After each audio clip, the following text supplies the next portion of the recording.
College की जिंदगी ना जाने कितने हाईज और लोज लेकर आती है। मार्क्स, एग्जाम्स और भविष्य का दबाव, और फिर वो सब ऊपर से डिप्रेशन का भी साथ। इस कहानी में एक कॉलेज स्टूडेंट की जिंदगी की स्ट्रगल्स और उनकी जर्नी को देखते हैं। चलो आओ देखते हैं कैसे वो डिप्रेशन से लड़ते हुए अपने रास्ते को ढूंढते हैं। सुरेश पढ़ने में बहुत होशियार था, एग्जाम भी अच्छे गए थे, लेकिन 1 महीने की बीमारी ने उसको आत्महत्या के लिए मजबूर कर दिया। हुआ यूं कि सुरेश होनहार स्टूडेंट था, ठीक ठाक मेहनत करता था और ध्यान से पढ़ता था, जिस कारण उसके अच्छे नंबर आते। इस क्वालिटी को देखते हुए टीचर्स ने समझाया कि तुम MBBS की तैयारी करो। सुरेश को अपने आप पर पूरा भरोसा था। उसने 2 साल मन लगाकर मेहनत की, सब बढ़िया चल रहा था। अचानक साल के अंत में सुरेश को टाइफाइड हो गया और 1.5 महीने तक वह बीमार पड़ा रहा। जब सुरेश ठीक हुआ तो जोर शोर से पढ़ाई में लग गया और किसी तरह कोर्स खत्म करके परीक्षा में शामिल हुआ। रिजल्ट आया तो सुरेश का सिलेक्शन केवल 3 नंबर से रह गया था। शुरू में तो सुरेश संतुष्ट था। टीचर्स ने भी समझाया कि तुम चिंता मत करो, कम तैयारी में तुम अच्छे नंबर लाए हो, अगले साल तुम्हें अच्छे कॉलेज में सीट मिल जाएगी, बस मन लगाकर पढ़ो और मॉक टेस्ट देते जाओ। सुरेश को सब बातें समझ में आ रही थी, चिंता की कोई बात नहीं थी, लेकिन वह खुश नहीं था। उसके जिगरी दोस्त जिनके साथ वह पढ़ता था, वह सब मेडिकल कॉलेज पहुंच गए थे। दोस्तों के व्हाट्सएप स्टेटस पर सफेद कोट वाले फोटो देखकर उसे चिढ़ भी होने लगी थी। जाने अनजाने में सुरेश खुद को दोस्तों से कंपेयर करने लगा, फिर शिकायत करने लगा कि मेरी किस्मत ने साथ नहीं दिया। अब जब कोई छोटी मोटी दिक्कत आती तो सुरेश उसे सुलझाने की बजाय किस्मत को कोसने लगा कि अरे मेरी किस्मत ही खराब है। सुरेश मेहनत तो इस साल भी कर रहा था, घंटों टेबल कुर्सी पर बैठा रहता, लेकिन अब उसका मन पढ़ाई में नहीं लगता। इस बार उसने पूरा कोर्स रिवाइज करके एग्जाम दिया, लेकिन जब 3 महीने बाद रिजल्ट आया तो उसके नंबर पिछले साल से भी कम आए थे।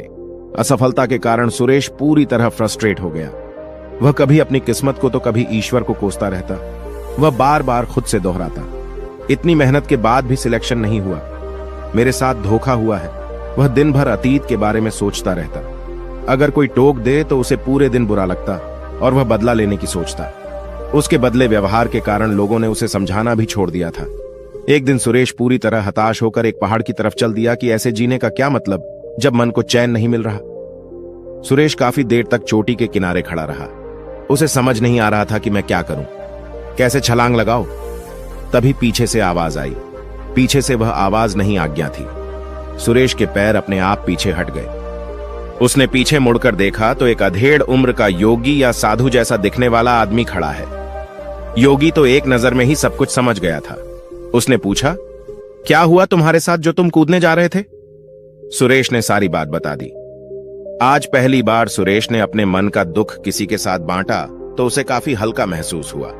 योगी ने सुरेश से कहा, यह बहुत छोटी समस्या है जिसे तुमने बड़ा बना लिया है। अगर तुम चाहो तो मैं इस परेशानी का आसान हल दे सकता हूं। सुरेश ने कहा, मुझे जल्दी बताइए, मुझे क्या करना होगा? मैं हर हाल में बुरी बातों और असफलता को भूलना चाहता हूं। योगी ने कहा, मेरी कुटिया पास में ही है, वहीं बैठकर बात करेंगे। कुटिया के आते ही योगी ने सुरेश को पेड़ के पास बैठाया और अपनी कुटिया के अंदर चले गए। थोड़ी देर बाद योगी बाहर आए। उनके हाथ में एक जलता हुआ दीपक था। उन्होंने सुरेश से बोला, हाथ आगे बढ़ाओ और इस दीपक को पकड़ो। योगी ने सुरेश से पूछा, इस दीपक का वजन कितना होगा?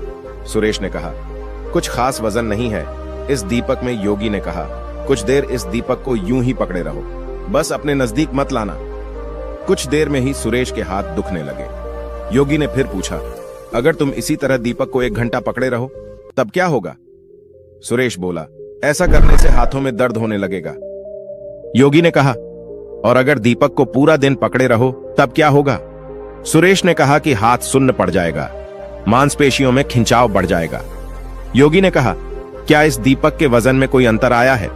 सुरेश ने कहा, नहीं, दीपक का वजन तो पहले ही जितना है। योगी ने कहा, जैसे दीपक हल्का होने के बावजूद हाथ को चोट पहुंचा सकता है, वैसे ही छोटी मोटी बात, चिंता न करने वाली बात अगर दिन भर पकड़े रहोगे तो भी अपने आप को भयंकर कष्ट में डाल लोगे। योगी ने कहा, जैसे कष्ट से बचने के लिए आपको बस दीपक नीचे रखना है, वैसे ही तुमको अपनी चिंता और शिकायत को नीचे रखना है। तुम्हारी कहानी चिंता, तुलना, शिकायत से लेकर असफलता और फ्रस्ट्रेशन की है। यह सब तुम्हारे पहले विचार के साथ शुरू हुआ जब तुमने सोचा कि मैं पीछे रह गया, और यह विचार बार बार मन में चलता रहा। और ये विचार बार बार मन में चलता रहा। तब इसने तुलना यानी कंपैरिजन का रूप ले लिया। फिर कंपैरिजन ने शिकायत का रूप लिया। जब शिकायत की आदत पड़ गई तो तुम्हारे मन का चैन ही खत्म हो गया। सुरेश ने कहा, यह तो सब मैं समझ रहा हूं, मेरी आदत बन गई है। मैं दिन भर यही सब सोचता रहता हूं। बताइए मैं क्या करूं?